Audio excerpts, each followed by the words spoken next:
یقیناً یہ مہلت ہوتی ہے ایک مومن کی زندگی میں. اسی لیے تو رجب کا چاند دکھتے ہی میرے آقا صلی اللہ علیہ وسلم یہ دعا شروع فرماتے: اللہم بارک لنا فی رجب و شعبان و بلغنا رمضان. اے اللہ رجب اور شعبان میں ہمیں برکت عطا فرما اور رمضان تک ہماری زندگی پہنچا دے. یہ حضور رجب کے مہینے سے دعا کرتے رہتے تھے کہ رمضان اس سال کا مل جائے.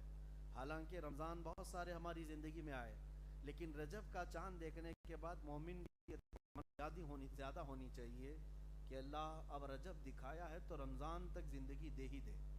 وجہ یہ ہے کہ یہ مہلت ہے، یہ مہلت ہے، اللہ کی طرف سے دی ہوئی مہلت ہے، توبہ کی مہلت ہے. اور اس کے علاوہ سب سے بڑی بات یہ ہے کہ فرمایا گیا کہ تمہاری زندگی میں اگر رمضان دے دیا گیا، رجب آتے ہی شعبان آیا، شعبان کے بعد رمضان آیا، اب ہمیں فکر نہیں ہے 30 رمضان تک. اگر موت آ بھی گئی اس دوران، میرے آقا نے فرمایا قبر کے سوالات سے اسے محفوظ کر دیا. اب اگر وہ انتقال کر جائے رمضان میں تو اسے قبر کے فتنوں سے محفوظ رکھا جائے گا. کسی طرح تمہاری بخشش کا سامان ہے. تلاوت کرو یا سنو، روزہ رکھو یا روزہ افطار کراؤ. اور مزید یہ کہ 70 گنا بڑھا کر کے ثواب دینے کا وعدہ ہے. پھر پلس یہ ہے کہ نیکیاں کرنے کے لیے تمہیں کوئی بھی اڑنگا ڈالنے والا، اڑچن پیدا کرنے والا، رکاوٹ پیدا کرنے والا شیطان نہیں ہوگا. چاند شیاطین کو قید کر لیا جاتا ہے اور عید کا چاند دکھنے تک ان کو زنجیروں میں باندھ کر رکھا جاتا ہے، صرف اس لیے کہ مولا چاہتا ہے کہ رمضان میرا مہینہ ہے، میرے بندے خالص میری عبادت میں رہیں. اور باقی ساری زندگی شیاطین تمہارے ساتھ ہیں لیکن رمضان میں نہیں ہے. اللہ کریم اس مہینے کو ہمیں ہر طرح کی آفات و بلیات سے محفوظ رکھے، اور جتنے شرور و فتن ہیں اور وسوسے ہیں اللہ تعالیٰ ان سے بھی ہمیں محفوظ رکھے. ہاں ایک چیز ہے جس کا ٹینشن ہوتا ہے، جس کی فکر بھی ہوتی ہے، وہ یہ ہے کہ شیطان تو نہیں لیکن نفس امارہ ساتھ میں ہے. یہ نفس تو شیطان کو بھی بھڑکا سکتا ہے، نفس شیطان کو بھی گمراہ کرتا ہے، وہ ہمارے ساتھ ہے. لیکن اس کے لیے دعا ہے. اللہ کی بارگاہ میں یوں دعا کرو: اللہم لا تکلنی نفسی، اللہم لا تکلنی الی نفسی طرفت عین. اے اللہ تو مجھے، میرے نفس کو میرے حوالے ایک آن کے لیے بھی مت دے، میرے نفس کو ہمیشہ اپنی حفاظت میں رکھ. یہ رسول پاک کی دعا ہے. اللہ تعالیٰ اگر یہ دعا قبول فرما لے تو یقیناً ہمارے نفس امارہ کی بھی وہی حفاظت فرمائے گا. آئے میرے عزیزو، آج تفسیر قرآن کا پہلا یہ مرحلہ ہے، بلکہ آج کی پہلی محفل ہے. معمول کے مطابق رمضان المبارکہ میں ہر رات قرآن کی مکمل تلاوت ہوتی ہے، اور اس کے بعد تلاوت جو کیا گیا ہے اس میں چیدہ چیدہ جو آیتیں ہیں ان کی تفسیریں آپ کے سامنے رکھی جاتی ہیں. برسوں سے میرا معمول رہا ہے. اس سال انشاءاللہ العزیز قرآن عظیم کے وہی اہم پیغامات جو بندوں کے لیے آئے ہیں آپ کے سامنے رکھنے کی کوشش کروں گا. سب سے پہلے آج قرآن کی تاریخ ہمیں معلوم ہونی ضروری ہے. قرآن اللہ کی کتاب ہے اور تمہارے لیے آئی. ایک جو شبہ ہے لوگوں کے دماغ میں اس کو میں دور کرتا ہوں. آج قرآن آپ یہ سمجھتے ہیں قسم کھانے کے لیے قرآن ہے، حتیٰ کہ ایسا بنا دیا گیا کہ کورٹ میں بھی مسلمان کھڑا ہو تو اس کو ہاتھ رکھوا کر کے پوچھا جاتا ہے کہ اس پر ہاتھ رکھ کر بولو، جو بولوں گا سچ بولوں گا. تو قرآن جو ہے یہ صرف قسم اٹھانے والی کتاب تھوڑی نا ہے. یا تو پھر دوسرا ہمارے دماغ میں یہ بیٹھا ہوا ہے کہ میتوں پر پڑھی جانے والی کتاب ہے، ثواب پہنچے گا تیجے میں چہلوں میں.